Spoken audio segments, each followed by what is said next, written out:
कोटि कोटि प्रणाम। शिमार जी, क्या जरूरत से ज्यादा अच्छा होना भी गलत है? क्या मैंने अपने जीवन में किसी के साथ गलत नहीं किया, लेकिन नहीं, हमेशा आप परिणाम। जरूरत से ज्यादा भी अच्छे हो ही नहीं, क्योंकि आपको बुरा लगता है ना। आपको बुरा लगता है ना, तो आप अच्छे हो ही नहीं। अच्छाई तो तब जब बुरा लगना बंद हो जाए। समझ रहे ला? अभी आपको बुरा दिखता है ना, बुरा लगता है ना, तो अभी सच्चे अच्छे नहीं हुए। है? हाँ, वही वही बात। देखो, हम ये नहीं कह रहे कि आप अच्छे नहीं हो, हम आपको और अच्छे बनाने के लिए बात कर रहे हैं। कोटि कोटि प्रणाम। शिमार जी, क्या जरूरत से ज्यादा अच्छा होना भी गलत है? क्या मैंने अपने जीवन में किसी के साथ गलत नहीं किया, लेकिन नहीं, हमेशा आप परिणाम। जरूरत से ज्यादा भी अच्छे हो ही नहीं, क्योंकि आपको बुरा लगता है ना। आपको बुरा लगता है ना, तो आप अच्छे हो ही नहीं। अच्छाई तो तब जब बुरा लगना बंद हो जाए। समझ रहे ला? अभी आपको बुरा दिखता है ना, बुरा लगता है ना, तो अभी सच्चे अच्छे नहीं हुए। है? हाँ, वही वही बात। देखो, हम ये नहीं कह रहे कि आप अच्छे नहीं हो, हम आपको और अच्छे बनाने के लिए बात कर रहे हैं कि अभी वो अच्छाई नहीं आई जिस अच्छाई आने के बाद बुराई प्रवेश नहीं करती। अभी बुरा दिखता है, अभी बुराई आपके अंदर प्रवेश करके दुख दे रही है, तो अभी सच्चे अच्छे नहीं बने हो। अच्छे तब बनोगे जब द्वंद्व विमुक्ता, कोई भी द्वंद, मान अपमान, सुख दुख, लाभ हानि, निंदा स्तुति, ये आपको स्पर्श न कर पावे, तब आप अच्छे बनोगे। अच्छे तब बनोगे जब सब में सिय राम मैं सब जग जानी, और करो प्रणाम जोर जुग पानी। सबको प्रणाम करोगे तब अच्छे बनोगे, और ये स्थिति आएगी भगवान के नाम जप से। नाम जप करो, सत्संग सुनो, भगवान की लीलाओं का गायन करो, तो अपने आप देखोगे धीरे धीरे धीरे आप सच्चे अच्छे बन जाओगे। अच्छाई का मतलब अहम नहीं है, और अहम की पहचान दूसरों में अवगुण देखना, अपने में गुण देखना। दूसरों में बुरा भाव देखना, अपने में अच्छा भाव देखना, ये अहंकार का लक्षण है। और सबसे ज्यादा बुराई अहंकार में ही होती है। अहंकारी का पतन होता है। अहंकार रहित हो जाना ही सच्ची अच्छाई है। तो अच्छाई की तरफ हमारे कदम बढ़ रहे हैं, पर हम अभी अच्छे नहीं हुए। ये स्वीकार करोगे ना बात, तो आप आगे बढ़ जाओगे, आप सच्चे अच्छे बन जाओगे। जब आपकी अखंड प्रसन्नता में कोई बाधा न पहुंचा पावे, तब आप सच्चे अच्छे बन गए। तो वो होता है ब्रह्मभूता। ब्रह्मभूता प्रसन्न आत्मा, न सोचते न कांक्षते। न कोई सोच है, न कोई चाह है। इतना आनंद है भगवान के चरणों में भाई।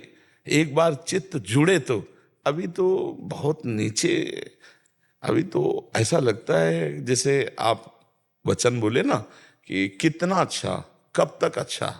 लोग दिखाई दे रहे हैं ना, बुराई दिखाई दे रही ना, अभी बहुत नीचा स्तर है। नहीं, जैसे अध्यात्म की दृष्टि से ना देखे तो आपकी बड़ाई हो जाएगी। सठे साठ्यम समाचरित, ये भी उत्तर है एक, लेकिन अध्यात्म का उत्तर नहीं है, ये प्रपंच का उत्तर है। अध्यात्म का उत्तर है कि तुम इतने मजबूत बनो कि कोई भी बुराई तुम्हारे हृदय में प्रवेश न करे, कोई भी तुम्हें बुरा न दिखाई दे, और तुम सब में भगवान को देखकर इस माया पर विजय प्राप्त कर लो। माया पर विजय प्राप्त करने की बात है, ये भगवान की प्राप्ति की बात है। केवल व्यवहार की बात में तो जब आएगी ना बात, तो हम भी कह सकते हैं। अब हम उतर के बोल रहे हैं, पहले प्रश्न के पहले उत्तर को अध्यात्म से, शुद्ध अध्यात्म से, जिसे परमार्थ कहते हैं, अब व्यवहार मिश्रित उत्तर दे रहे हैं कि यदि हम दबते चले जा रहे हो, आप गाली देते चले जा रहे हो, तो हम तब तक सहेंगे जब तक एक सीमा है। भगवान ने भी 100 अपराध कहे थे, और 101 होने पर सुदर्शन चक्र चला दिया था। ये व्यवहारिक बात है। तुम धर्म के प्रति, भगवान के प्रति, इष्ट के प्रति अगर जरा भी हमें गाली दे लो, लेकिन अगर सीमा उल्लंघन किए, तो जितना तप है, भजन बल है, शारीरिक बल है, व्यवहार बल है, उसका प्रयोग करके आपको शासन मिलेंगे। ये व्यवहारिक उत्तर है, परमार्थिक उत्तर नहीं है। व्यवहारिक उत्तर अच्छा लगेगा, नहीं लगेगा? ये व्यवहारिक उत्तर अच्छा लगेगा, लेकिन परमार्थिक उत्तर जो है वो ये है कि कोई भी बुरा हमको दिखे ना, और कोई भी बुराई हमको परास्त न कर पावे, कोई भी दुख हमारी प्रसन्नता को न छुपाए, क्योंकि सर्वम खलमिदम ब्रह्म, सब जगह वही विराजमान है। कौन बुरा है? सच्चा ज्ञान, सच्ची अच्छाई तो यही है ना कि बुरे में भी मुझे भगवान दिखाई दें और हम उसको सह जाएं। लेकिन ये परमार्थ व्यवहार में, व्यवहार का दूसरा स्वरूप होता है। अगर आप परमार्थ के पथिक बनना चाहते हैं तो इतनी अच्छाई लाओ कि आप में किसी को बुरा देखने की बात ही ना आवे, किसी का बुरा करने की बात ही ना आवे, नहीं ना। और हमें लगता है अच्छाई का प्रभाव बहुत जोर का पड़ता है।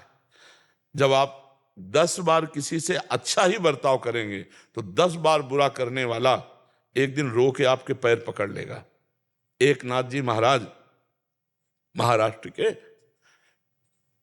गंगा स्नान, वहां गोदावरी है, तो गोदावरी गंगा स्नान करने गए तो ऊपर अन्य धर्मावलंबी का मकान था। तो उसने देखा कि बाबा जी, तो थूक दिया ऊपर, ऐसे बालकनी से ऐसे थूक दिया। फिर गंगा स्नान करने गए, देखा कि थूक आ गया, तो फिर फिर थूक दिया। 100 बार थूका, 100 बार गंगा स्नान करने। आखिरी में उतरा, चरणों में लौट गया। उसने कहा क्षमा करो, मुझसे बहुत बड़ी गलती हुई, आप जैसे निर्मल हृदय वाले को मैंने 100 बार थूका। तो उनका भैया आपका कोई अपराध नहीं बना, देखो संत हृदय, जब अच्छा हो गया तो बुराई नहीं दिखाई। बोले वैसे तो मैं 100 बार स्नान 100 दिन में करता, आपकी कृपा से एक दिन में 100 बार स्नान हुआ, ये आपकी कृपा। वो पानी पानी हो गया, दोबारा कभी उसने उनके। तो हमें लगता है हम अगर सच्चे से अच्छाई धारण करें तो सामने वाला परिवर्तित हो जाएगा और हमको बुराई नहीं दिखाई दी। एक नाथ जी ने उसमें बुरा नहीं देखा, वो कहा कि भैया जो हम 100 दिन में गंगा स्नान का लाभ लेते वो एक दिन में आपने दे दिया, ये तो आपकी कृपा हुई ना। तो ऐसे देखा जाता है परमा। जैसे हमें कोई गाली दे रहा है तो हमें सोचना है कि कोई पूर्व का प्रारब्ध है जो भगवान कटु वचन सुना करके क्षमा करवा रहे हैं, अब वो मार्जन करवा रहे हैं। बड़ी कृपा है कि वाणी से बोल करके हमारे हृदय को जलाकर ठीक कर रहे हैं, नहीं तो शारीरिक दंड देते। ये तो भगवान की कृपा हुई कि बातचीत से निपटा रहे हैं, ऐसे सोचा जाता है, पॉजिटिव सोचा जाता है, नेगेटिव नहीं सोचा जाता। जैसे कि किसी कोई नाराज हुआ, 2 थप्पड़ मार दिए, तो कोई बहुत बड़ा प्रारब्ध था, भगवान ने प्रेरित किया, इसको तो हम जानते भी नहीं, कोई घटना, धक्का लग गया कोई, और इसने हमको 2 थप्पड़ मार, भगवान इसके द्वारा हमें पावन किए हैं, अब काहे को गुस्सा आएगी। ऐसे विचार किया जाता है पॉजिटिव। जैसे अपनी जबान अपने दांत से कट जाए तो हम किसको गाली देंगे। अपने हाथ के द्वारा भी अपने शरीर में कभी कभी चोट लग जाती है, चाकू लग जाती है, किसको हंसी देते हैं यार वो चूक हो गई। हमको ऐसे ही अपने अंगों के द्वारा अपने अंगों को जैसे पीड़ा पहुंचती है तो हम किसी से रिपोर्ट नहीं करते, किसी को मारते पीटते नहीं, सह जाते हैं। हम ही फिसल के गिर गए और बहुत चोट लग गई तो हम किसी को कुछ कहते थोड़ी है।